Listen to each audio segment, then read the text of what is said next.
الله أكبر الله أكبر. لا شريك له الملك العظيم وأشهد أن محمدا عبده ورسوله وعلى آله وصحبه الكرام. أما بعد الله شكريا আদায় করি আলহামদুলিল্লাহ।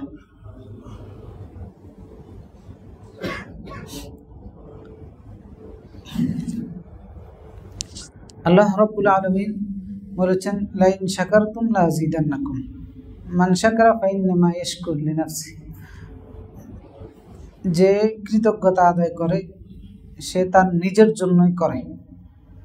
আল্লাহর কৃতজ্ঞতা আদায় করার মাধ্যমে, আল্লাহর প্রশংসা করার মাধ্যমে আল্লাহর গুণ, সিফাত, রাজত্ব, ক্ষমতা, প্রভাব, প্রতিপত্তি কোনো কিছু বাড়ে না।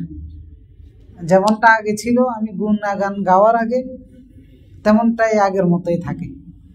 যেমনটা আমাদের ক্ষেত্রে হয়, গুণগান গাইলে কদর একটু বেড়ে যায় বা পরিবর্তন একটা হয়, কিন্তু আল্লাহর ক্ষেত্রে সেই পরিবর্তন হয় না।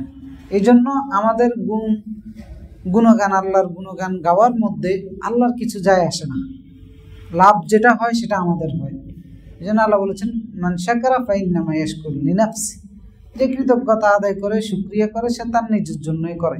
তো নিজের জন্য কি? লাইন শাকারতুম লাযিদান্নাকুম, সেটা হচ্ছে বাড়িয়ে দিব। তো আল্লাহ তাআলা এই কারণেই আল্লাহ রাসূল সাল্লাল্লাহু আলাইহি ওয়াসাল্লামের মাধ্যমে আল্লাহ তাআলা তার বান্দাদের এমন একটা রাস্তা শিখিয়ে দিয়েছেন যে যে কোনো কিছুর শুরুতেই রাসূলুল্লাহ আগে আল্লাহর হামদ পড়তেন, আল্লাহর সানা পড়তেন, মানে আল্লাহর প্রশংসা করতেন শুরুতে, আল্লাহর কৃতজ্ঞতা আদায় করতেন, আল্লাহর গুণগান গাইতেন, এরপরে শুরু করতেন বাকি কথা, কাজ, অন্যান্য কিছু। কারণ এটার মধ্যে কল্যাণ আল্লাহ বাড়িয়ে দিবেন। আর এর পূর্বে দেখেন সুলাইমান আলাইহিস সালাম কত বড় ক্ষমতার অধিকারী ছিলেন। রাস্তা দিয়ে হেঁটে যাচ্ছেন, পিপিলিকা কথা বলতেছে, পিপিলিকার লিডার বলতেছে সব বাসায় ঢুকো। সুলাইমানের বাহিনী আসতেছে, তারা এদিক দিয়ে যাবে, যদি বাসায় না ঢুকো তাহলে ওই বাহিনী তোমাদেরকে পিষিয়ে ফেলবে। তো সুলাইমান আলাইহিস সালাম এই কথা শুনছেন পিপিলিকার, শুনে উনি ফাতাবাসসামা দাহিকাম মিন কওলিহা, মুস্কি হাসলেন। তাবাসসুম মানে হচ্ছে মুস্কি হাসা। মুস্কি হেসে পরে বলতেছেন হাদা মিন ফাদলি রব্বি, এটা আমার রবের অনুগ্রহ। আমি যে পিপিলিকার ভাষাটা বুঝতে পেরেছি, কার অনুগ্রহ। এরপর দোয়া করলেন আল্লাহর কাছে, রব্বি আউজি'নি আন আশকুর। তিনি কোনো এখানে নিজের ক্রেডিট, এটা তো একটা যোগ্যতা ওনার, যে পিপিলিকার ভাষা বুঝেন। এখনো এরকম কিছু বিচিত্র মানুষ পাওয়া যায় যেটা মানে হ্যাঁ স্বাভাবিক না। হ্যাঁ, ওই যে আপনার বহু আগে, আরো 8-10 বছর আগে ন্যাশনাল জিওগ্রাফি নাকি ডিসকভারি দেখতাম, তো সেখানে সুপার হিউম্যান নামে একটা দেখাইতো। ওইখানে কিছু মানুষের দেখি যে অসাধারণ কিছু গুণাগুণ, 11,000 ভোল্টেজের তার ধরে থাকে, কারেন্ট তাকে ধরে না। মানে কারেন্টের লাইন আর তার মাথার থেকে একটা লাইন নিয়ে ডিম বাজতেছে, মানে মানুষের বডির মধ্যে। তো এরকম কিছু অস্বাভাবিক হয়। তো সুলাইমান আলাইহিস সালামের ক্ষেত্রে ওনার রাজত্ব পরিচালনা করার জন্য আল্লাহ তাআলা এই বাড়তি কিছু গুণাবলী, যোগ্যতা ওনাকে দিয়েছেন।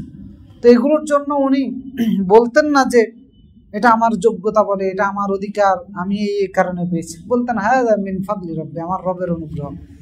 আবার এটাও বলতেন রব্বি আউজি'নি আন আশকুরা নি'মাতাকাল্লাতী আন'আমতা আলাইয়া ওয়া আলা ওয়ালিদাইয়া, হে আমার রব, আপনি আমাকে তৌফিক দান করুন, ক্ষমতা দান করুন, আমি যেন আপনার বেশি বেশি কৃতজ্ঞতা আদায় করতে পারি।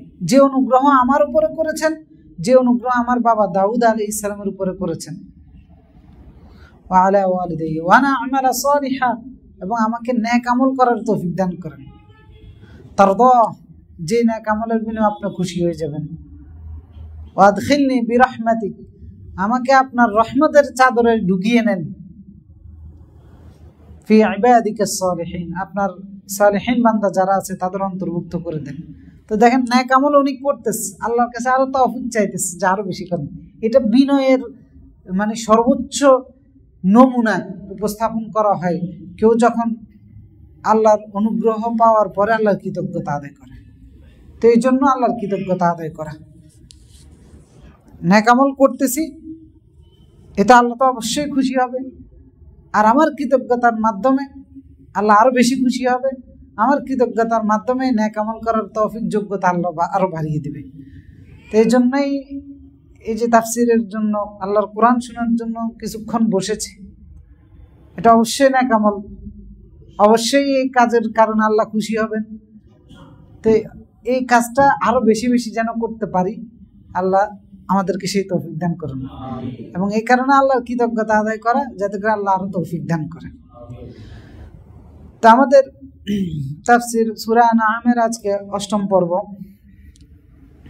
আমরা ৫০ নম্বর আয়াত পর্যন্ত আলোচনা করেছি। আজকে আমরা ৫১ নম্বর আয়াত থেকে আলোচনা করব। অনেকগুলো গুরুত্বপূর্ণ বিষয় কয়টা আয়াতের মধ্যে এসেছে, তো বিস্তারিত আমরা তুলে ধরবো ইনশাআল্লাহ। আল্লাহ রাব্বুল আলামিন ৫১ নম্বর আয়াতে এসে আল্লাহ তাআলা ইরশাদ করতেছেন, আউযু বিল্লাহি মিনাশ শাইতানির রাজীম, বিসমিল্লাহির রহমানির রহিম, وأنذر به الذين يخافون أن يحشروا إلى ربهم ليس لهم من دونه ولي ولا شفيع لعلهم يتقون ولا تطرد الذين يدعون ربهم بالغداة والعشي يريدون وجهه ما عليك من حسابهم من شيء وما من حسابك عليهم من شيء فتطردهم فتكون من الظالمين। সূরা আনআমের ৫১ নম্বর আয়াতে আল্লাহ তাআলা বলতেছেন, ওয়ানজির বিল্লাযীনা ইয়াখাফুনা আন ইহশারু ইলা রাব্বিহিম, হে রাসূল আপনি সতর্ক করে দেন তাদেরকে যারা তাদের রবের সামনে একত্রিত হবে এটাকে ভয় করে। মানে আল্লাহর সামনে তারা সবাই একত্রিত হবে, এই বিষয়টাকে যারা ভয় করে আপনি তাদেরকে সতর্ক করে দেন যে লাইসা লাহুম মিন দুনিহি মিন ওয়ালিয়্যিন ওয়ালা শাফিআ, তাদের জন্য কোনো অভিভাবক নাই এবং তাদের জন্য কোনো সুপারিশকারীও নাই। অর্থাৎ একা একা সেখানে উপস্থিত হবে। লাআল্লাহুম ইয়াত্তাকুন, আশা করা যায় তারা আল্লাহকে ভয় করবে, মানে আল্লাহর আদেশ নিষেধ মেনে চলবে, এই সতর্কতাটা করলেন। তো এটা বলছেন যারা আল্লাহকে ভয় করে, তার মানে ইমানদারদের উদ্দেশ্যে আল্লাহ তাআলা বলেছেন যে ইমানদারদেরকে বলে দেন, তারা তো বিশ্বাস করে আল্লাহর সামনে তাদেরকে একত্রিত হইতে হবে। সুতরাং সেখানে যখন তারা একত্রিত হবে তখন তাদের কোনো অভিভাবক থাকবে না আল্লাহ ছাড়া, কোনো সুপারিশকারীও থাকবে না আল্লাহ ছাড়া। অতএব তারা যেন আল্লাহকে ভয় করে, তাকওয়া অবলম্বনটা করতে পারে, কারণ এটাই হচ্ছে তাদের সম্পদ সেদিনের। তো তাদেরকে সতর্ক করে দেন। অর্থাৎ বিচারের মাঠের কথা আল্লাহ তাআলা এখানে উল্লেখ করতেছেন যে হাসরের ময়দানে আমরা সবাই একত্রিত হব, হোক মুমিন হোক কাফের, সবাই একত্রিত হবে। তো যারা বিশ্বাস করে না তাদেরকে তো সতর্ক করার কোনো মানেই নেই। আল্লাহ তাআলা বলতেন যারা ভয় করে তাদেরকে সতর্ক করে দেন, তাকে একা একা সেখানে যাইতে হবে, কোনো অভিভাবক তার থাকবে না, কোনো সুপারিশকারীও তার থাকবে না, যাতে করে সেই প্রিপারেশন, সেখানের পুঁজি যেটা তাকওয়া, ওইটা যেন সে অবলম্বন করতে পারে, সংগ্রহ করে নিতে পারে, সতর্কটা করে দেন। তো স্বাভাবিকভাবে যে কোনো একটা সমাবেশের চিত্র যদি এইরকম হয় থাকে, সমাবেশটাই উদ্দেশ্যে যে এই সমাবেশে যারা একত্রিত হবে এদের ফায়সালা হবে, এদের পরীক্ষা হবে, এদের ভালো মন্দের পুরস্কার অথবা তিরস্কার দেওয়া হবে। তো এই সমাবেশগুলোর মধ্যে স্বাভাবিকভাবে মানুষের মধ্যে আমাদের দুনিয়াতে যেটা হয়, এটা এই আশা বা একটা প্রতিক্রিয়া কাজ করে যে আমাকে অমুকে অমুকে লবিং করবে, অমুকে অমুকে সুপারিশ করবে, এই জাতীয় একটা মাইন্ডসেট আমাদের মধ্যে থাকে। তা আল্লাহ তাআলা সেই বিশাল মহাসমাবেশ কিয়ামতের ময়দানে, সেই বিশাল বিপদের চাইতে আর কোনো বিপদ মানুষের নাই। ওই বিপদের দিনে বিপদের সম্মুখীন যেন হতে না হয় তার আগে প্রিপারেশন নিতে আল্লাহ তাআলা বললেন যে আল্লাহ ছাড়া কোনো অভিভাবক থাকবে না, আল্লাহ ছাড়া কোনো সুপারিশকারীও থাকবে না। তো একবারেই যে থাকবে না বিষয়টা এমন নয়, কিয়ামতের ময়দানে সুপারিশকারী যে একবারে থাকবে না বিষয়টা এমনও নয়। তবে আল্লাহ তাআলা সতর্ক হওয়ার জন্য, প্রিপারেশন নেওয়ার জন্য আগে সাবধান করে দিচ্ছেন বিভিন্ন আয়াতে কথা বলেছেন, যেমন সূরা বাকারার 48 নম্বর আয়াতেও বলেছেন ওয়াত্তাকু ইয়াওমান লা তাজজি নাফসুন আন নাফসিন শাইআ, যে তোমরা ভয় করো সেই দিন যেই দিন কেউ কারো কাজে আসবে না, ওয়ালা ইউকবালু আনহা শাফাআ, কারো কাছ থেকে কোনো সুপারিশ গ্রহণ করা হবে না, ওয়ালা ইউখাযু মিনহা আদল, কারো কাছ থেকে কোনো বিনিময় দিলে সেটাও গ্রহণ করা হবে না, ওয়ালা হুম ইউনসারুন, কাউকে সাহায্য করারও কেউ থাকবে না, মানে সবাই নাফসি নাফসি করবে। তো এটা একবারে যে কোনো সুপারিশকারী থাকবে না এমন নয়, হ্যাঁ হ্যাঁ, কারো কারো জন্য থাকবে, তবে সেটা সত্য সাপেক্ষে। তো সেগুলো কি, যেমন আয়াতুল কুরসির মধ্যে আল্লাহ তাআলা বলেছেন মান যাল্লাযী ইয়াশফা ইনদাহু ইল্লা বিইذনি, আল্লাহর অনুমতি ছাড়া আল্লাহর কাছে কে সুপারিশ করবে, তার মানে কেউ কেউ সুপারিশ করতে পারবে। ফামা লাহুম তানফাউহুম শাফাআতুশ শাফিঈন, এটা এই কারণে তাফসীরের জন্য বলছি, আমরা এগুলো বলবো। ফামা তানফাউহুম শাফাআতুশ শাফিঈন, কোন সুপারিশকারী সুপারিশ কিয়ামতের ময়দানে কাজে আসবে না। এরপর সূরা তাহার মধ্যে আল্লাহ তাআলা বলেছেন ইয়াউমা ইযিল লা তানফাউ শাফাআ ইল্লা মান আযিনা লাহুর রহমান ওয়া রাদিয়া লাহু কওলা, কিয়ামতের ময়দানে কোন সুপারিশ কাজে আসবে না, তবে হ্যাঁ যাকে রহমান দয়াময় অনুমতি দিবেন, ওয়া রাদিয়া লাহু কওলা, যার কথায় তিনি সন্তুষ্ট হবেন তার ছাড়া। এর দ্বারা বোঝা যাচ্ছে যে হ্যাঁ কেউ সুপারিশ করতে পারবে, তবে আল্লাহর অনুমতি সাপেক্ষে, আল্লাহ যার প্রতি সন্তুষ্ট হবেন সে।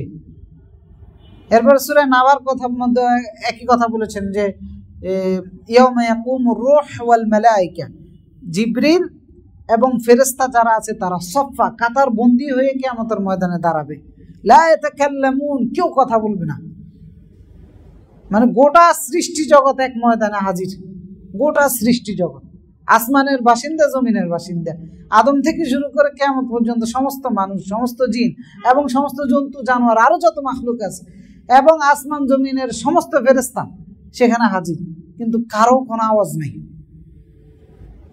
মানে 2 লক্ষ লোক একত্রিত করে দেখেন ফাটাই ফেলছে, আর আপনি ওইখানে দেখেন সৃষ্টির শুরু থেকে শেষ পর্যন্ত সবাই হাজির, কারো কোনো আওয়াজ নাই,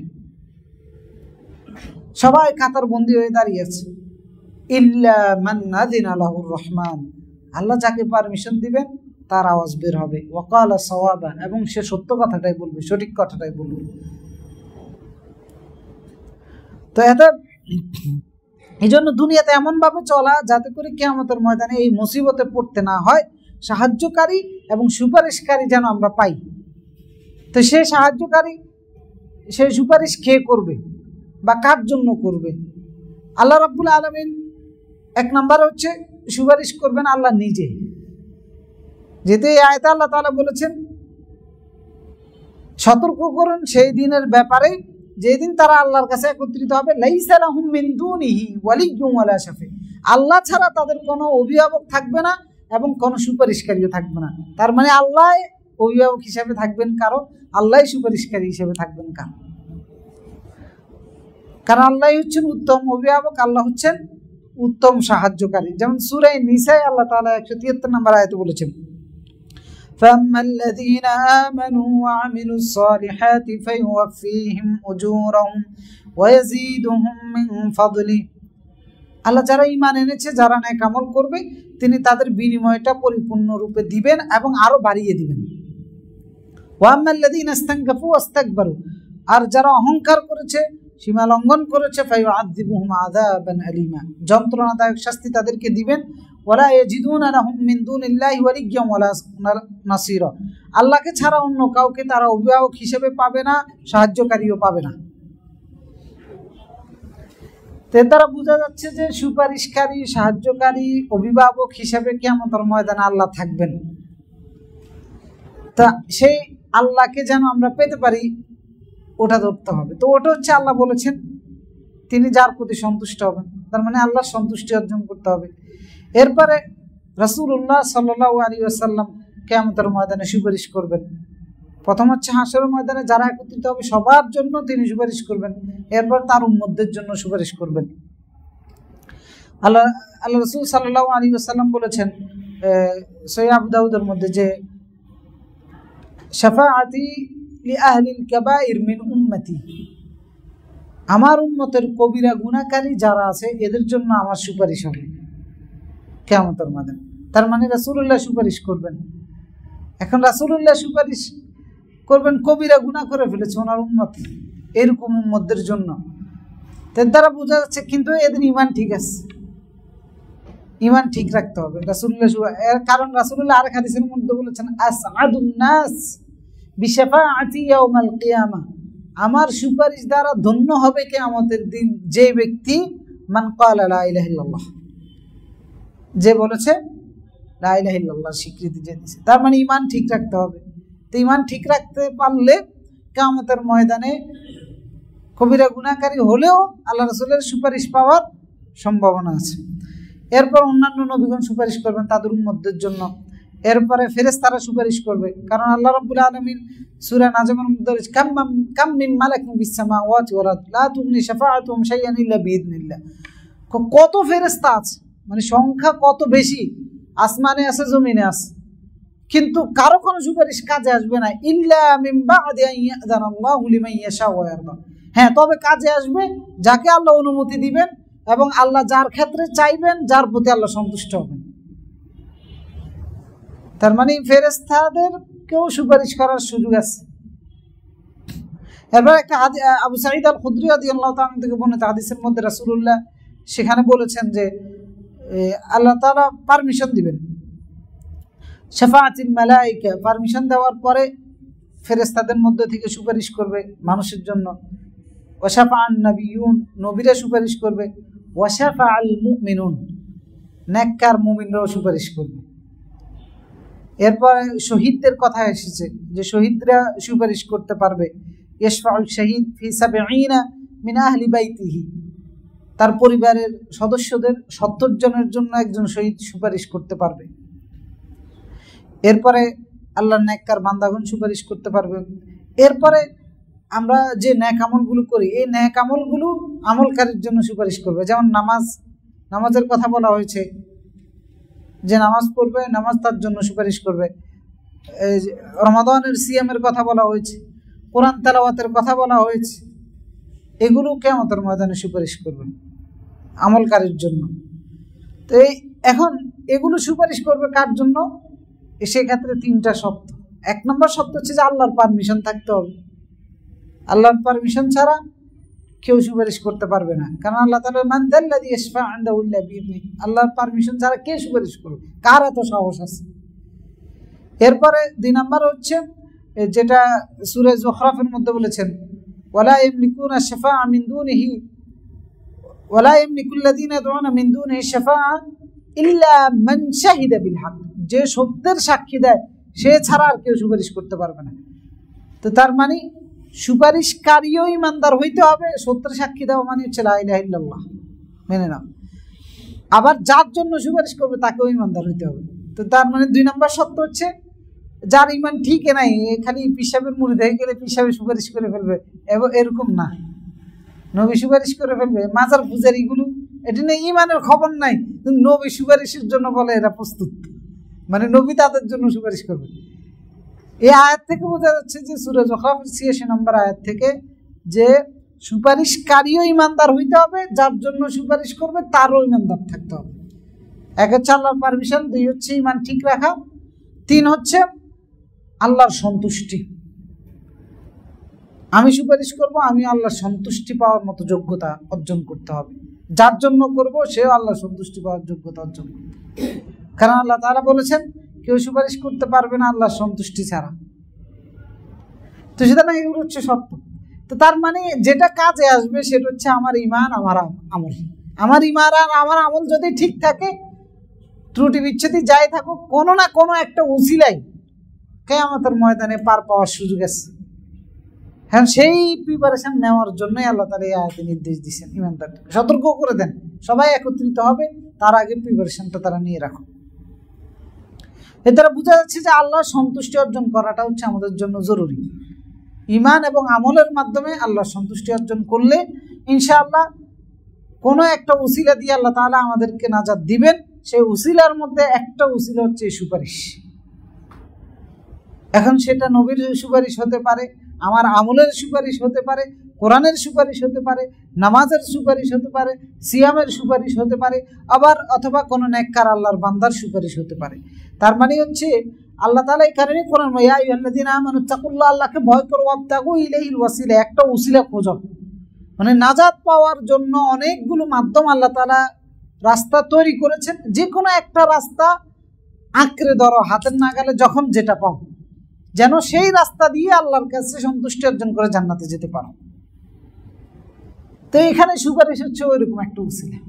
তো সুপারিশ করার যে মাধ্যমগুলো আছে সেইগুলো ধরলে ওই সুপারিশটাও ইনশাআল্লাহ কিয়ামতের ময়দানে আল্লাহ তাআলা আমাদের সেই সৌভাগ্যবানদের অন্তর্ভুক্ত করে দেন যারা কিয়ামতের ময়দানে সুপারিশ পাওয়ার যোগ্যতা অর্জন করবে। এরপরে 2 নম্বর আয়াত হচ্ছে 52 নম্বর আয়াতে এসে আল্লাহ তাআলা স্বাভাবিকভাবে আমাদের সমাজে কিছু নেতৃস্থানীয় লোক আছে যাদের প্রতি আমাদের একটা দুর্বলতা কাজ করে, এই কারণে এদেরকে আমরা বেশি মূল্যায়ন করি। মনে করেন আমি একটা মসজিদের খতিব ইমাম হিসেবে এখন মুসল্লি একজন আসলে, যে মুসল্লি টাকা পয়সা বেশি, বাপ জৌলস টলস একটু বেশি, মানবিক দুর্বলতার কারণে তাকে একটু বেশি সম্মান দেওয়া, সম্মানের সাথে কথা বলা, একটু গুরুত্ব বেশি দেওয়া, এই দুর্বলতা আমাদের মধ্যে কাজ করে। তো এটা কি ঠিক? ঠিক নয়।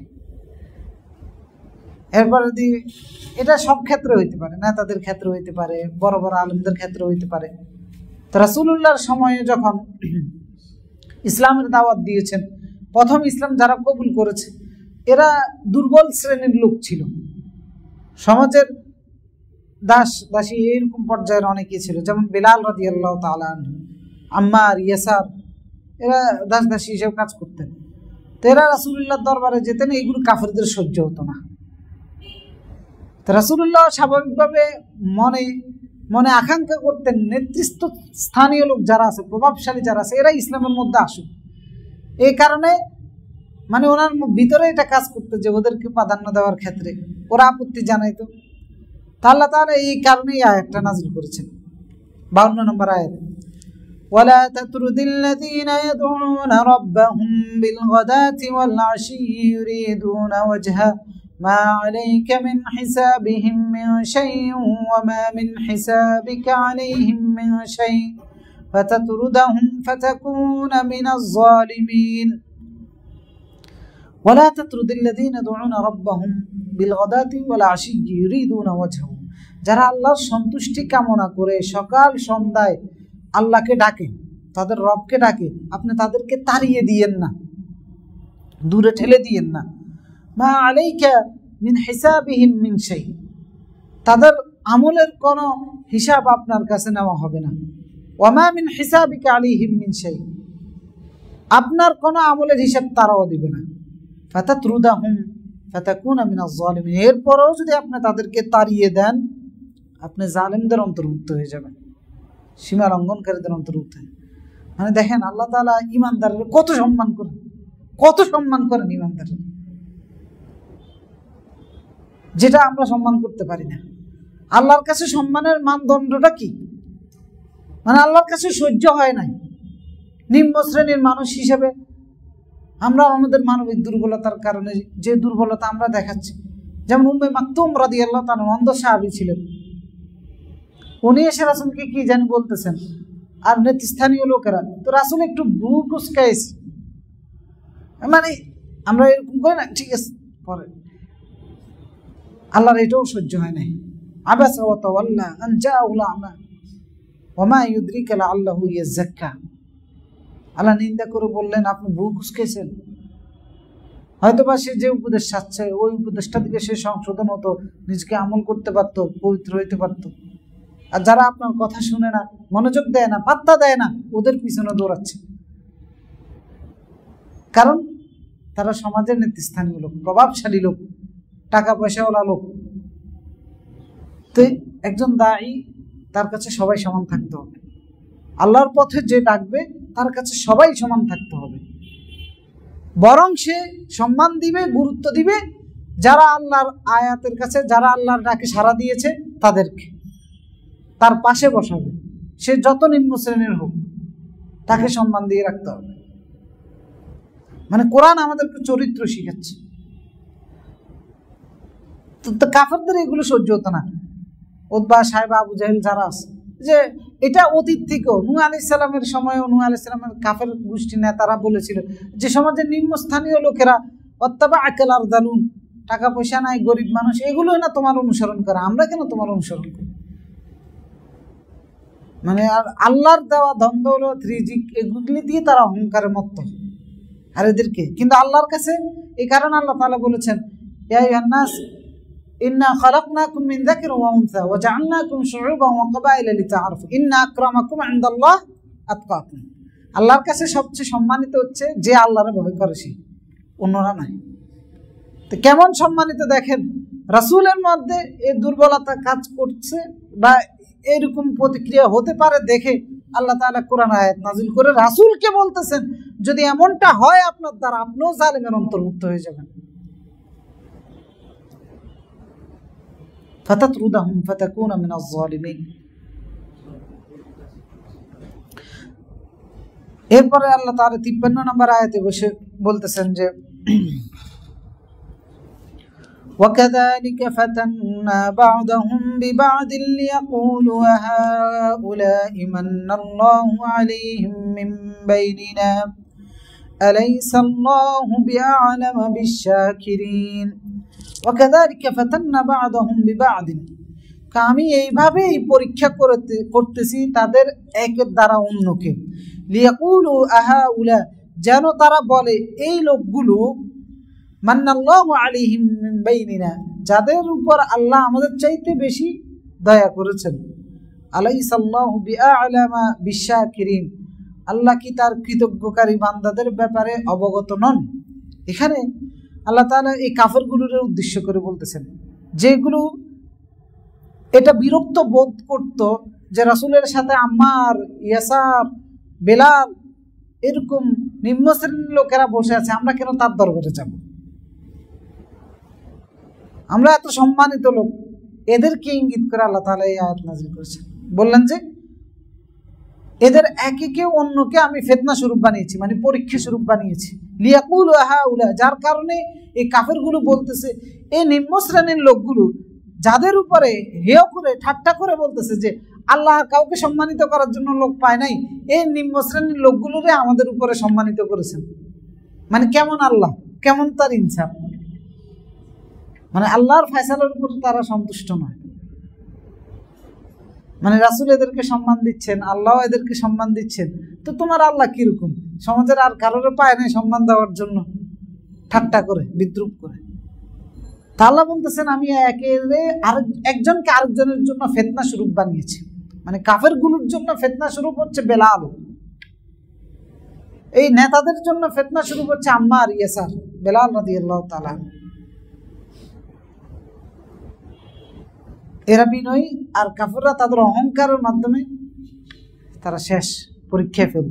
আলাইসাল্লাহু বিআলামা বিশাকিরিন, আল্লাহ কি জানেন না কারা কৃতজ্ঞ কারা অকৃতজ্ঞ?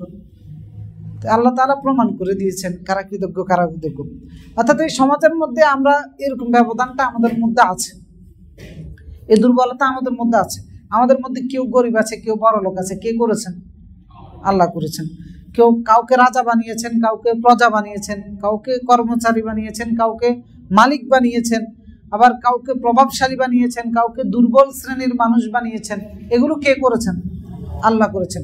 তো এইটার কারণে রাজারা, প্রভাবশালীরা, সম্পদশালীরা যেন অহংকারী না হয়ে যায়। কেন এই পার্থক্য করেছেন? ফাতান্না বা'দাহুম বিবা'দ, একজনকে দিয়ে আরেকজনকে পরীক্ষা করা হচ্ছে। মনে করেন আমাকে সম্মান দেওয়া হয়েছে, সম্মানের নেতৃস্থানীয় প্রভাবশালী বানানো হয়েছে, আপনাকে করা হয় নাই। তো এর মানে এই নয় যে আমার যোগ্যতা বেশি, আমার ক্ষমতা বেশি, আমার অধিকার বেশি, বরং আমাকে পরীক্ষা করা হচ্ছে।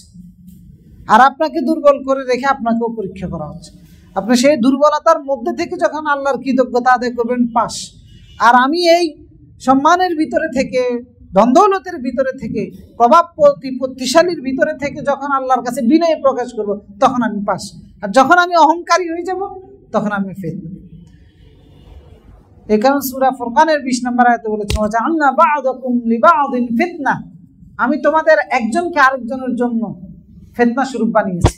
আল্লাহ চাইলে সবাইকে সমান বানাইতে পারতেন, সবাইকে একই পরিমাণে টাকা পয়সা ধন দৌলত দিতে পারতেন, একই পরিমাণে ক্ষমতা দিতে পারতেন, একই পরিমাণে মান সম্মান ইজ্জত সবকিছু দিতে পারতেন, কিন্তু আল্লাহ তাআলা সূরা মায়দার মধ্যে বলেছেন যে ওয়ালাকিন লিয়াবলুয়াকুম ফীমা আতাকুম, আল্লাহ তোমাদেরকে পরীক্ষা করতেছেন যা দিয়েছেন সেটা দিয়ে।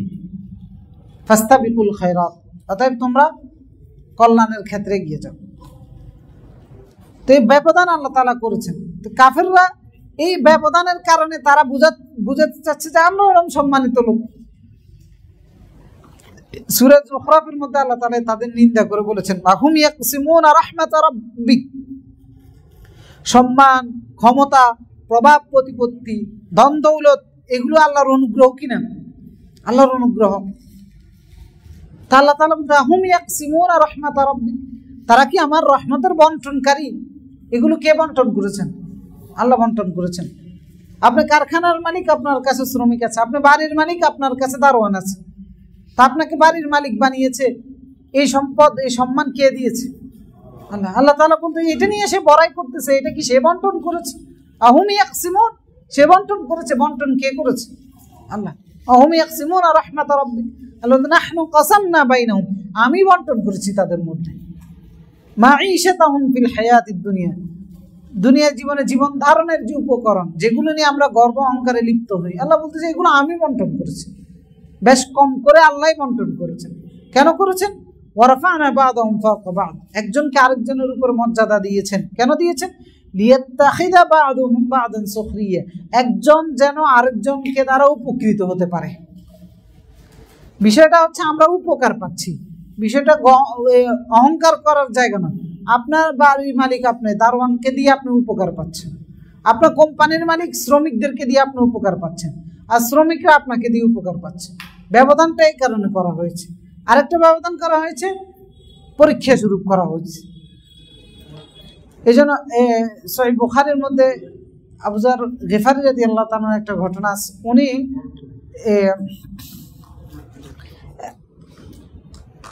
ওই ব্যক্তির নাম ভুলে গেছে, তিনি আবু যর রাদিয়াল্লাহু তাআলার সাথে রাস্তায় দেখা হয়েছে। দেখা হওয়ার পরে তিনি দেখলেন যে আবু যর রাদিয়াল্লাহু তাআলা আনহুর সাথে তার খাদেমও ছিল। তো তিনি দেখলেন যে আবু যর রাদিয়াল্লাহু তাআলা আনহু যে পোশাক পরেছেন তার খাদেমকেও একই পোশাক পরিয়েছেন। তো তার কাছে এটা অবাক লাগছে যে মালিকেরও যেমন পোশাক, আবার কর্মচারীরা একই পোশাক। তো তিনি বললেন যে এটা এমন কেন হলো? তা আবু যর রাদিয়াল্লাহু তাআলা তখন তাকে জবাব দিলেন, ইন্নী সাবাবতু রাজুলান ফাআইয়ারতুহু বিউম্মিহি, আমি আমার অধীনে এরকম একজন কর্মচারী ছিল যাকে আমি তিরস্কার করেছি এবং তার মাকেও আমি তিরস্কার করেছি। মানে কর্মচারী তো এই কারণে কথা বলতে গিয়ে। তা রাসূলুল্লাহ যখন এটা শুনলেন, এই বিষয়টা রাসূলুল্লাহ শুনছেন, যার কারণে রাসূলুল্লাহ আবু যরকে বলেন, ইয়া আবা যর আ'য়ারতাহু বিউম্মিহি ইন্নাকা আমরুন ফিকা জাহিলিয়াতু, তুমি তার মাকে নিন্দা করেছো, তার মাকে সম্পর্কে কটু মন্তব্য করেছো। এটা তো তোমার মধ্যে জাহিলি যুগের স্বভাব, অন্ধকার যুগের স্বভাব। এখন তো অন্ধকার যুগ বিলুপ্ত হয়ে গেছে, এই চরিত্র কেন থাকবে? এরপর রাসূলুল্লাহ সবাইকে সম্বোধন করে বলতেছেন, মানুষকে সম্বোধন করে সবাইকে ডাক দিয়ে বললেন, এমনটা যেন না হয়। কেমনটা হবে? ইখওয়ানুকুম খুয়ালাকুম, তোমাদের ভাই যারা তোমাদের অধীনস্থ হয়ে কাজ করে এরা তোমাদের এই ভাই। জাআলাহুমুল্লাহু তাহতা আইদিকুম, আল্লাহ তাআলাই তাদেরকে তোমাদের অধীনস্থ করে দিয়েছেন। এর মানে এই নয় যে আপনি তাদেরকে অধীনস্থ, আপনার সম্পদের কারণে, আপনার সম্মানের কারণে, ক্ষমতার কারণে আপনি আর আমি অধীনস্থ করেছি। আল্লাহই করেছেন। কেন করেছেন? ফামান কানা আখু তাহতা ইয়াদিহি, অতএব যার অধীনে তার কোনো ভাই থাকবে অধীনত কর্মচারী হিসেবে, তার দায়িত্ব হচ্ছে ফালিয়াতুইমহু মিম্মা ইয়াকুল, সে যেন সে নিজে যেটা খায় ওটা যেন খাওয়ায়। ওয়ালিয়ালবিসু মিম্মা ইয়ালবিস, সে নিজে যেটা পরে সেটা যেন পরায়। ওয়ালা তুকাল্লিফুহুম মা ইয়াগলিবুহুম, যে কাজ তারা করতে পারবে না এরকম কোনো কাজ যেন চাপিয়ে না দেয়। ফাইন কাল্লাফতুমুহুম ফাঈনুহুম, যদি এরকম কাজ তাদের করতে হয় তাহলে তোমরা তাদেরকে সাহায্য করবা যেন করতে পারে। তো এটা হচ্ছে অধীনস্থদের ক্ষেত্রে রাসূলুল্লাহর নীতি ছিল। ব্যবধানগুলো আল্লাহ যে কারণে করেছেন সেটা গর্ব করার জন্য নয়, অহংকার করার জন্য নয়, বেশি যোগ্যতা এজন্য নয়, বরং সেটা আমাদের জন্য পরীক্ষা। যাদের মধ্যে এই ব্যবধানগুলো আছে আল্লাহ চাইলে সবাইকে সমান বানাইতে পারতেন, কিন্তু পরীক্ষা করার জন্য সমান বানান নাই, উপকার পাওয়ার জন্য সমান বানান নাই। সুতরাং এই জীবন ধারণের উপকরণ নিয়ে গর্ব অহংকারে মত্ত হওয়া থেকে আমাদেরকে বিরত থাকতে হবে। এরপরে 54 নম্বর আয়াতে এসে আল্লাহ রাব্বুল আলামিন এই যে মানুষগুলোকে দুর্বল শ্রেণীর লোক হিসেবে ঠাট্টা তামাশা করেছে, এদেরকে আল্লাহ আরো কি সম্মান দিচ্ছেন দেখেন। وَإِذَا جَاءَكَ الَّذِينَ يُؤْمِنُونَ بِآيَاتِنَا فَقُلْ سَلَامٌ عَلَيْكُمْ كَتَبَ رَبُّكُمْ عَلَى نَفْسِهِ الرَّحْمَةَ أَنَّهُ مَنْ عَمِلَ مِنكُمْ سُوءًا بِجَهَالَةٍ ثُمَّ تَابَ مِنْ بَعْدِهِ وَأَصْلَحَ فَأَنَّهُ غَفُورٌ رَحِيمٌ وَإِذَا جَاءَكَ الَّذِينَ يُؤْمِنُونَ بِآيَاتِنَا, আপনার কাছে যারা আমার আয়াতের প্রতি বিশ্বাসী, এরকম যারা আপনার কাছে আসবে, মানে ঈমানদার যারা, কোরআনের প্রতি ঈমানদার যারা, এরা যারা আপনার কাছে আসবে, ফাকুল সালামুন আলাইকুম, আপনি তাদেরকে সালাম দিবেন। মানে আল্লাহ বলতেছে ঈমানদাররা আসলে আমার আয়াতকে বিশ্বাস করে, মেনে নেয়, এই কাফেরের গোষ্ঠী তো মানে না। এই আয়াত থেকে বোঝা যাচ্ছে যে কোনো কাফেরের সালাম দেওয়া যাবে না। যারা আমার আয়াতকে মানে, আপনি এদেরকে কি দিবেন? সালাম দিবেন, এবং তাদেরকে বলে দিবেন কাতাবা রাব্বুকুম আলা নাফসিহি আর-রাহমাহ, যে তোমাদের রব তার নিজের উপর রহম করা ওয়াজিব করে দিয়েছেন, মানে আল্লাহ রহম করবে তোমাদের। আন্নাহু মান আমিলা, কোন ক্ষেত্রে? আন্নাহু, তিনি বলেছেন, মান আমিলা মিনকুম সুআ, তোমাদের মধ্যে যারা মন্দ কাজ করে ফেলে, বিজাহালাতিন, অজ্ঞতার কারণে, জানে নাই, ভুলবশত, সুম্মা তাবা মিন বাদিহি, অতঃপর ফিরত চলে আসে ওই মন্দ কাজ থেকে, মানে আর করে না, ওয়া আসলাহা, সংশোধন করে ফেলে, ফান্নাহু গফুরুর রহিম, তাদের জেনে রাখা উচিত আল্লাহ ক্ষমাশীল এবং দয়ালু। মানে ভুলবশত মন্দ কাজ হয়ে যেতে পারে ঈমানদারের, আল্লাহর আয়াতকে বিশ্বাস করে। এই আয়াত থেকে বোঝা যাচ্ছে যে আল্লাহ কতটা দয়াশীল একজন মুমিনের প্রতি, ঈমানের মূল্যটাও কত বেশি, যে ঈমানের মূল্যের কারণে মন্দ কাজ হচ্ছে, আল্লাহ ক্ষমা করে দিচ্ছে। আর ক্ষমাতে এমন ক্ষমা নয়, আল্লাহ নিজের উপর ওয়াজিব করে নিয়েছেন এই ক্ষমা করাটা, এই দয়া করাটা। কাতাবা আলা নাফসিহির রাহমা, নিজের উপর ওয়াজিব করে নিয়েছেন দয়া দেখান। এই আয়াতের অনেকগুলো ঘটনা পাওয়া যায়। প্রথম হচ্ছে আনাস ইবনে মালিক রাদিয়াল্লাহু তাআলা বলেছেন যে একদল মুসলমান পাপাচারে লিপ্ত হয়েছিল, বড় ধরনের লিপ্ত হয়ে রাসূলুল্লাহ দরবারে এসেছে। কেন এসেছে? মানে তারা বুঝতে পেরেছে এটা অন্যায় হয়েছে, যার কারণে রাসূলুল্লাহ দরবারে এসে, মানে এখন কি করবে, অন্যায় তো হয়ে গেছে, কি করণীয়? তা আল্লাহ তাআলা তখন এই আয়াত নাজিল করেন, নাজিল করে বললেন যে আপনি তাদেরকে বলবেন, সালাম দিবেন তাদেরকে। মানে কত বড় সান্ত্বনার জায়গায় এই আয়াতটা মনে, যে তাদেরকে সালাম দিবেন, আর তাদেরকে বলবেন যে আল্লাহ তো তোমাদের উপর রহম করা, এটা তার জন্য ওয়াজিব, যেমন ভুলবশত যেটা করেছে আল্লাহ মাফ করে দিবে। দ্বিতীয় ঘটনা পাওয়া যায়, এই যাদেরকে তাড়িয়ে দেওয়া হতো বা যাদেরকে অবজ্ঞা করা হতো এই কাফেরের কারণে, তাদেরকে সম্মান করে আল্লাহ তাআলা এই আয়াত নাজিল করেছেন যে তাদেরকে দেখলে সালাম দিবেন। রাসূলুল্লাহ এই সাহাবীগুলোদেরকে, উম্মে মাকতুম এবং আম্মার, ইয়াসার, বিলাল, এদেরকে দেখলে সালাম দিতেন আল্লাহর এই নির্দেশের কারণে। মানে কি সম্মানটা আল্লাহ তাআলা তাদেরকে দিয়েছেন। ইকরামা এবং হাসান বসরি রাহিমাহুল্লাহ ওনা বলতেছেন যে রাসূলুল্লাহ বলতেনও যে আলহামদুলিল্লাহিল্লাযী জাআলা ফি উম্মতি, আল্লাহ শুকরিয়া, আল্লাহর কৃতজ্ঞতা যে আল্লাহ আমার উম্মতের মধ্যে এইরকম উম্মত, এইরকম ব্যক্তিদেরকে রেখেছেন, মান আমারানি আন আবদাহুম বিসসালাম, যাদেরকে সালাম দেওয়ার জন্য আল্লাহ আমাকে নির্দেশ দিয়েছেন। রাসূলুল্লাহ এটা গর্ব করতেন যে কত সম্মানিত আমার উম্মত, আমার উম্মতের মধ্যে এইরকম উম্মাহ রয়েছে, এরকম ব্যক্তি রয়েছে যাদেরকে সালাম দিতে আমাকে নির্দেশ দেওয়া হয়েছে।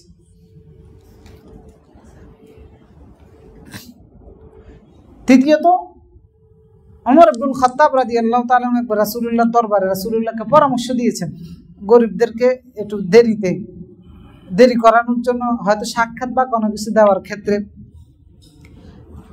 কেন এটা করেছেন? নেতৃস্থানীয় লোকদের প্রতি যে দুর্বলতা, সেই দুর্বলতার কারণে, যে তারা প্রাধান্য দিলে হয়তো ইসলাম গ্রহণ করবে, ওনাদের এটা নয় যে বেইনসাফি করে ওনাদেরকে দুর্বলতা দেখাতেন। ওনাদের টার্গেট ছিল এই দুর্বলতা দেখাইলে মনে হয়, এই সম্মানটা দিলে মনে হয় এই কাফেরগুলো ঈমান আনবে। এই কারণে আমরা তো অন্যান্য সুবিধার জন্য করি, আমারে পকেট ভর্তি করে দিবে, অথবা আমারে এটা কিনে দিবে, বা আমারে পদ দিবে, আমরা করি সেটার জন্য। কিন্তু ওনাদের মধ্যে এই লোভ লালসা এগুলো ছিল না, ওনাদের মধ্যে ছিল টার্গেট ছিল এটা। কিন্তু আল্লাহ সেটাও সহ্য হয় না, যে সম্মান পাওয়ার যোগ্য তারা নয়, আমার ইমানদার বান্দা যারা সকাল সন্ধ্যা আমাকে ডাকে। তো ওমর রাদিয়াল্লাহু তাআলা রাসূলুল্লাহ কি ইশারা দিয়েছিলেন, এই কারণে আল্লাহ তাআলা এই আয়াতটা নাযিল করেন। ওমর রাদিয়াল্লাহু তাআলা পরে রাসূলুল্লাহর কাছে এসে ওযর পেশ করেছেন এবং ক্ষমা চেয়েছেন, আল্লাহ তাআলা তখন এই আয়াতটা নাযিল করেন। ইবনু সাইয়্যিব তিনি বলেছেন এই ঘটনাটা, এবং রাসূলুল্লাহ হাদিসের মধ্যেও বলেছেন। তো সুতরাং এটা বিষয়টা এমন নয়, যে কোনো ধরনের যে কোনো পাপাচার, যে কোনো ভুল ভ্রান্তি অজ্ঞতাবশত আমাদের দ্বারা হয়ে যেতে পারে। তখন আমাদের দায়িত্ব হচ্ছে ওই পাপাচার থেকে ফেরত এসে নিজেকে সংশোধন করে ফেলা, তাহলে আল্লাহ সেটা মাফ করে দিবেন। আর মাফ দিয়ে যেন তেন মাফ নয়। আপনি যদি তাওবার মতো তাওবা করি, মানে আর যদি ফেরত না যায়, ওই করেছি পাপাচার, সেটা হয়ে যাবে না কামল।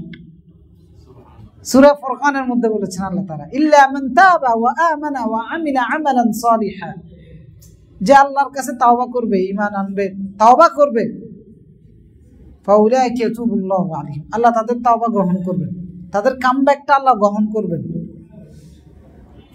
ফাউলাইকা ইউবাদদিলুল্লাহু সাইয়্যাতিহিম হাসানাত, তাদের মন্দগুলোকে আল্লাহ নেক আমল দ্বারা বদল করে দিবেন। ওয়া কানা আল্লাহু গফুরুর রহিম, আল্লাহ ক্ষমাশীল এবং দয়ালু। যেমন সাহাবায়ে কেরাম, তারা অন্ধকার জগৎ থেকে ফিরত এসেছেন, তাদের আগের জীবনের সব বদল করে দিয়েছেন নেক আমলে। এমনভাবে আল্লাহ রাব্বুল আলামিন তাদের তাওবা, তাদের ফিরত আসাটা, ইসলামে আসাটা আল্লাহ তাআলা গ্রহণ করেছেন। ইন্নাল হাসানাত ইযহিবনাস সাইয়্যাত, নেক আমল করলেও বদ আমলগুলো মুছে যায়।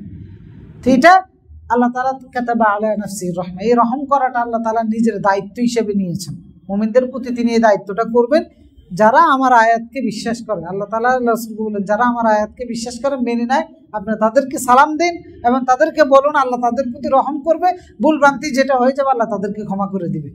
রাসূলুল্লাহ হাদিসের মধ্যে বলেছেন, ইন্নাল্লাহা তাজাওয়াজা আন উম্মতি আল খাতা ওয়ান নিসিয়ান, যে আমার উম্মতের মধ্যে কেউ যখন ভুল করে, কোনো পাপাচার, ভুল ভ্রান্তি কোনো কিছু করে ফেলে, অথবা ভুলে গিয়ে করে ফেলে, অথবা ওয়ামাস্তুকরিহু আলাইহি, তাকে যদি জোর করে করানো হয়, ইন্নাল্লাহা তাজাওয়াজা, আল্লাহ সেটা অতিক্রম করে চলে যাবেন, সেটার জন্য বান্দাকে ধরবেন না।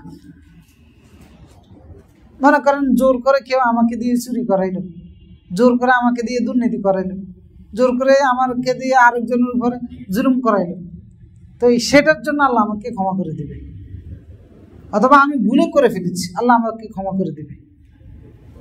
তো সুতরাং এই আয়াতটা আমাদের জন্য একটা সান্ত্বনার জায়গা, কারণ ঈমান এনেছি আল্লাহকে, তবে সত্য হচ্ছে ঈমান ঠিক রাখতে হবে। এই কারণে ঈমানটা অনেক গুরুত্বপূর্ণ। ঈমানটা যদি ঠিক থাকে, কোনো না কোনো উসিলায় আল্লাহ তাআলা তার বান্দাকে নিয়ে যাবেন, পার করে দিবেন।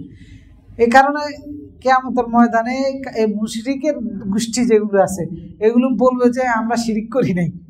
মানে কি কারণে বলবে? তারা দেখবে যে আল্লাহ শিরিক ছাড়া সব মাফ করে দিচ্ছে। তো এই কারণে তারা বুদ্ধি খাটাবে যে আমরাও বলবো যে শিরিক আমরা করি নাই। পরে আল্লাহ এবারে প্রমাণ নিয়ে আসবেন, করছস না কি করস না, দেখ যেগুলো আল্লাহর সাথে অংশীদার বানাইছে সেগুলো এখন সাক্ষী দিবে, মূর্তিগুলো সাক্ষী দিবে। তো তখন বলবো যে ওইটা আমার বলছে এই কারণে। পরে এবার আল্লাহ ওইগুলো জিজ্ঞেস করবে, তখন ওইগুলো বলবে যে না, এটা কিভাবে আমরা বলি। যেমন যারা ঈসা আলাইহিস সালামের পূজা করে, এটা তো কিয়ামতের ময়দানে আল্লাহ সবারই যখন মাফ করবে, এটা অস্বীকার করবে। তো পরে ঈসা আলাইহিস সালামকে ডেকে নিয়ে আসা হবে, এরা বলবে যে ঈসা বলছেন। তো পরে ঈসা আলাইহিস সালামকে, তখন ঈসা আলাইহিস সালাম বলবে যে না, আমি তো বলি নাই, আমার তো এই অধিকার ছিল না, বরং আমি বলেছি আমার রব যিনি, তোমাদের রব যিনি, তার ইবাদত করো। এভাবে মাটির বানানো মূর্তি অথবা অন্য কোনো ঝড় বানানো বস্তু, যেগুলোর কাছে মানুষ বিপদ আপদ থেকে বাঁচার জন্য ছুটে যায় আল্লাহকে বাদ দিয়ে, এগুলো সবগুলোই কিয়ামতের ময়দানে সাক্ষী দিবে। এবং তারা অস্বীকার করে বসবে যে তারা বলে নাই। এমনকি শয়তানকেও যখন মানুষ বলবে যে এইটা এইটা এইটা আমারে আকাম করাইছে, তো শয়তানও তখন বলবো মা কানা লি আলাইকুম মিন সুলতান, আমার তো ক্ষমতাই ছিল না, ইল্লা আন দাউতুকুম, আমি শুধু দেখাইছি, আমি শুধু ডাকছি, তো সারা দিছো কেন তুমি? ফাস্তাজাবতুম লি ফালা তালুমুনি ওয়ালুমু আনফুসাকুম, আমারও দোষারোপ করিও না, নিজেদেরকে দোষারোপ করো। ওয়া কানা লি আলাইকুম মিন সুলতান ইল্লা আন দাউতুকুম ফাস্তাজাবতুম লি মা আনা বিমুসরিখিকুম ওয়া মা আনতুম বিমুসরিখি। আজকে আমি আমারও বাঁচাইতে পারবো না, তোমাদেরকেও বাঁচাইতে পারবো না। তো সুতরাং বাঁচার উপায় হচ্ছে ঈমান, বাঁচার উপায় হচ্ছে নেক আমল। আর ঈমান যদি ঠিক থাকে, আমলের মধ্যে ত্রুটির কারণে এই আয়াতগুলো থেকে বোঝা যাচ্ছে যে আল্লাহর রহম দ্বারা আমরা পার পেতে পারবো। তবে সত্য হচ্ছে যে ঈমানটাকে ঠিক রাখতে হবে, ঈমানটাকে ঠিক রেখে এরপর আমলের ত্রুটি থাকতে পারে, ভুলভ্রান্তি থাকতে পারে, ইনশাআল্লাহ আল্লাহ রাব্বুল আলামিন ক্ষমা করে ঈমানদারকে জান্নাত দিয়ে দিবেন। এরপর 55 নম্বর আয়াতে আল্লাহ তাআলা বলতেছেন ওয়াকাযালিকা নুফাসসিলুল আয়াতি ওয়ালিতাস্তাবিনা সাবিলুল মুজরিমিন, এইভাবে আমি বিস্তারিতভাবে আমার আয়াতগুলো বর্ণনা করে দিচ্ছি। ওয়ালিতাস্তাবিনা সাবিলুল মুজরিমিন, এবং অপরাধীদের পথ কোনটা সেটাও বিস্তারিতভাবে জানিয়ে দিচ্ছি। কোনটা সঠিক পথ, কোনটা অপরাধীদের পথ, আল্লাহ বিস্তারিত জানিয়ে দিচ্ছেন। এখন দায়িত্ব হচ্ছে আমাদের রাস্তা গ্রহণ করা, তার পাশাপাশি সঠিক রাস্তায় চলা দায়িত্ব আমাদের। আল্লাহ তার গাইডলাইন কোরআনের মাধ্যমে দিচ্ছেন এবং তার রাসূলদেরকে পাঠানোর মাধ্যমে সেই গাইডলাইন, সেই রাস্তাগুলো আমাদেরকে দেখিয়ে দিয়েছেন বিস্তারিতভাবে। সুতরাং চলার দায়িত্ব হচ্ছে আমাদের। এরপরে 56 নম্বর আয়াতে এসে আল্লাহ রাব্বুল আলামিন আল্লাহ রাসূলকে বলতেছেন, হে রাসূল আপনি বলে দেন, কুল ইন্নী নুহিতু আন আ'বুদাল্লাযীনা তাদউনা মিন দুনিল্লাহ কুল লা আত্তাবি'ু আহওয়াকুম ক্বাদ দালালতু ইযান ওয়া মা আনা মিনাল মুহতাদিন। কুল ইন্নী নুহিতু আন আ'বুদাল্লাযীনা তাদউনা মিন দুনিল্লাহ, রাসূল আপনি তাদেরকে ক্লিয়ার ভাবে জানিয়ে দেন যে আমাকে নিষেধ করা হয়েছে তোমরা আল্লাহকে বাদ দিয়ে যাকে ডাকো তার দাসত্ব করতে। কুল আত্তাবি'ু আহওয়াকুম কুল লা আত্তাবি'ু আহওয়াকুম, আমি তোমাদের প্রবৃত্তির অনুসরণ করব না। ক্বাদ দালালতু ইযান ওয়া মা আনা মিনাল মুহতাদিন, যদি করি তাহলে আমি হেদায়েত প্রাপ্ত হওয়া থেকে বঞ্চিত হব এবং পথভ্রষ্ট হয়ে যাব। মানে রাসূলকে বলে দিচ্ছেন, কারণ হচ্ছে কাফেররা এসে রাসূলকে প্রস্তাব দিয়েছেন, রাসূলকে সুপারিশ করেছেন, অনুরোধ করেছেন যে তাদেরটাও কিছু মানেন, আমরাও আপনারটাও কিছু মানব। এই আয়াতটার সাথে সূরা কাফিরুনের বিষয়টা রয়েছে, কারণ মক্কার কাফেররা রাসূলুল্লাহর কাছে এসে প্রস্তাব দিয়েছিল। রাসূলুল্লাহকে যখন তারা রাসূলুল্লাহর দাওয়াতি মিশন কাজকর্ম এবং এর থেকে বিচ্ছিন্ন করতে পারে নাই, তখন তারা রাসূলুল্লাহর কাছে প্রস্তাব নিয়ে এসেছিল। রাসূলুল্লাহর কাছে প্রস্তাব নিয়ে এসেছিল এইটা যে তাদের গুলোতে রাসূলুল্লাহ বাধা দিবেন না, তারা তাদের মতো করে চলবে। এখন গণতন্ত্র যেটা আর কি, আমরা যেটা করব আমরা করতে দিবেন আর আপনাদেরটা আপনারা করেন। এই কারণেই গণতন্ত্র কুফরি মতবাদ, বুঝা যাচ্ছে এই আয়াত থেকে বুঝা। কারণ গণতন্ত্র হচ্ছে মানে সংখ্যাধিক লোকের মতামত মেনে নিবেন, ওইটা তো আরো জঘন্য এখনকারটা। তাদেরটা তো তাও একটু ছিল যে আমাদেরটাকে আমাদের করতে দিবে, আমরা সংখ্যালঘু হই আর সংখ্যাগরিষ্ঠ হই, আর এটা তো আরো জঘন্য এখনকারটা। তো তারা রাসূলুল্লাহর কাছে এসে প্রস্তাব নিয়ে এসেছে যে আমাদেরটা আমরা করব, তুমি সেটার মধ্যে বাধা দিও না। কিন্তু কি ঈমানের দায়িত্ব হচ্ছে আপনাকে কুফরকে ফাজতানিবুত তাগুত, তাগুতের বিরোধিতা করতে হবে, আর ঈমানের বিষয় যেগুলো আছে সেগুলো গ্রহণ করতে হবে। মানে তাগুতের সাথে কুফরি করতে হবে, তো তাদের অসারতার বিরুদ্ধে কথা বলতে হবে। আল্লাহর বাদ দিয়ে অন্যের দাসত্ব যেগুলো করে সেগুলো মন্দ দিক, সেগুলো যে ঠিক নয়, এগুলো বিস্তারিত তুলে ধরতে হবে, এগুলোর বিরোধিতা করতে হবে, মানুষকে দ্বীনে আল্লাহর দিকে আহ্বান করতে হবে। তো রাসূলুল্লাহ এগুলো করতেছেন, এগুলো থেকে বিরত রাখার জন্য তারা প্রস্তাব নিয়ে এসেছিল। যে তুমি আমাদেরটা কিছু মেনে নাও, আমরাও তোমাদেরটা কিছু মেনে নিব, আর তুমি আমাদের বিরুদ্ধে বাদ দাও, আমরাও তোমাদের বিরুদ্ধে বাদ দিয়ে দিব। তাহলে রাসূল কি সূরা কাফিরুনের মাধ্যমে আল্লাহ তাআলা একদম ক্লিয়ার ভাবে জানিয়ে দিয়েছে, কুল ইয়া আইয়ুহাল কাফিরুন লা আ'বুদু মা তা'বুদুন, যে হে কাফেরের গোষ্ঠী, তোমরা যা দাসত্ব করো, যাদের দাসত্ব করো, আমি তার দাসত্ব করি না, মানে আমি সেটা মানব না। ওয়ালা আনতুম আ'বিদুনা মা আ'বুদু, আর আমি যে রবের দাসত্ব করি তার দাসত্ব তোমরাও করো না। মানে তোমরা কিছু কিছু করবে, এটার মাধ্যমে সেই রবের দাসত্ব হবে না। এই আয়াতে আল্লাহ তাআলা বলতে ক্লিয়ার ভাবে জানিয়ে দেন, আল্লাহকে বাদ দিয়ে যাদেরকে ডাকো, লাত, উজ্জা, মানাত যেগুলো আছে, এইগুলোকে ডাকতে আমাকে নিষেধ করা হয়েছে। লা আত্তাবিউ আহওয়াকুম, আমি তোমাদের প্রবৃত্তির অনুসরণ করব না।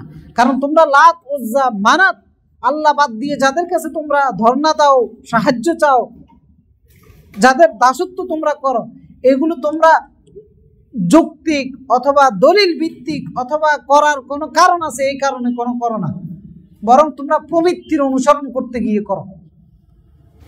কারণ লাত, উজ্জা, মানাত কোনো তোমাদেরকে সাহায্য করতে পারে না,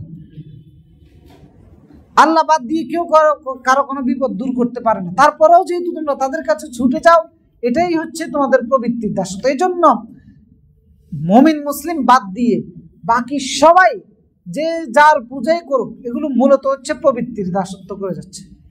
ইহুদি, খ্রিস্টান, হিন্দু, বৌদ্ধ, আরো যত যা আছে সব হচ্ছে আলটিমেটলি নিজের প্রবৃত্তির দাসত্ব, মানে নিজের পছন্দের দাসত্ব করে যাচ্ছে। রাসূল বলেছেন, আপনি তাদেরকে বলে দেন যে লা তাবিউ আহওয়াকুম, তোমাদের পছন্দ তোমরা যেভাবে বলতেছ, তোমাদের প্রবৃত্তির দাসত্ব আমার পক্ষে আনুগত্য করা, অনুসরণ করা আমার পক্ষে সম্ভব নয়। কত দ্বারা তো করলে আমি শেষ, আমি পথভ্রষ্ট হয়ে গেছি।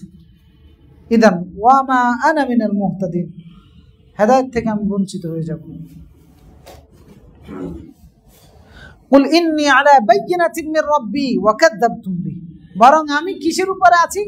আলা বাইয়িনাতিন মির রাব্বি, আমার রবের পক্ষ থেকে আসা বাইয়িনাতের উপরে, প্রমাণের উপরে, দলিলের উপরে, যেটার উপরে তোমরা নাই। আমি পরিচালিত হচ্ছি প্রবৃত্তি দিয়ে নয়, পছন্দ মোতাবেক নয়, বরং আমি পরিচালিত হচ্ছি কিসের দিয়ে? আল্লাহর পক্ষ থেকে আসা গাইডলাইন দিয়ে। বাইয়িনাতিন মির রাব্বি ওয়া কাযাবতুম বি, আর সেগুলোকে তোমরা মিথ্যা প্রতিপন্ন করতেছো। মা ইনদি মা তাস্তাজিলুনা বি, তোমরা যেগুলোর জন্য তাড়াহুড়া করতেছো সেটার মালিক আমি নই। কারণ রাসূলুল্লাহ তাদেরকে দাওয়াত দিচ্ছেন, তার পাশাপাশি তাদেরকে আল্লাহর আযাবের ব্যাপারে সতর্ক করতেন, হুঁশিয়ারিও দিতেন। এখন তারা তো ওইগুলোর তো বিশ্বাস করে না, তো ঠিক আছে তুমি হুঁশিয়ারি দাও কেন, ওইটা নিয়ে আসো, ওই আযাব নিয়ে আসো, যেটা অতীতের কাফেররাও করতো। জাহান্নামের ভয় দেখাচ্ছ, আল্লাহ আসমানি গজব দিয়ে, জমিনের গজব দিয়ে ধ্বংস করে দিতে পারবে, তো আমরা তো মানতেছি না, তো সেগুলো নিয়ে আসো। আল্লাহ রাসূলকে বলতেছেন, আপনি তাদেরকে বলে দেন মা ইনদি মা তাস্তাজিলুনা বি, যেগুলোর জন্য তোমরা তাড়াহুড়া করতেছো সেটার মালিক তো আমি নই। ইনাল হুকমু ইল্লা, হুকুম কার? একমাত্র আল্লাহর। সেগুলোর ক্ষেত্রে হুকুম কার? আল্লাহর।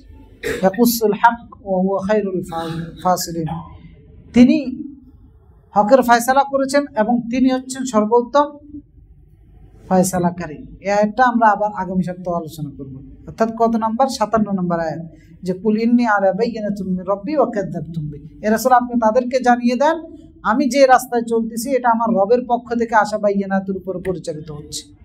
মা ইনদি মা তাস্তাজিলুনা বি, যেগুলোর জন্য তোমরা তাড়াহুড়া করতেছো সেগুলোর মালিক আমি নয়। ইনাল হুকমু ইল্লা লিল্লাহ, হুকুম একমাত্র কার?